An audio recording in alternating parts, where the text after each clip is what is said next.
Bangladesh cricket প্রশাসনে গুরুত্বপূর্ণ এক অধ্যায় শেষ হওয়ার পর নতুন করে আলোচনায় এসেছেন আমিনুল ইসলাম বুলবুল। তিনি জানান, সম্প্রতি তার সামনে এসেছিল একটি বড় চাকরির সুযোগ এশিয়ান ক্রিকেট কাউন্সিলে। তবে সেই সুযোগ এখন অনিশ্চিত হয়ে পড়েছে।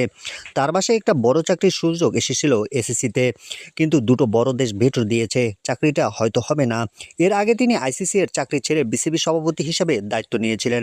প্রথমে জাতীয় ক্রীড়া পরিষদ মনোনীত পরিচালক, পরে ঢাকা বিভাগীয় ক্রীড়া সংস্থার কাউন্সিলর হয়ে পরিচালক নির্বাচিত হন তিনি।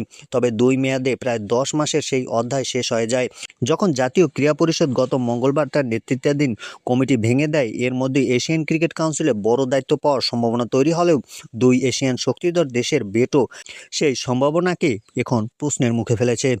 কোন দুটি দেশ এই ভেটো দিয়েছে তা নিয়ে শুরু হয়েছে জোর আলোচনা। ক্রিকেট অঙ্গন থেকে শুরু করে সামাজিক যোগাযোগ মাধ্যমে সব জায়গাতেই চলছে জল্পনা কল্পনা।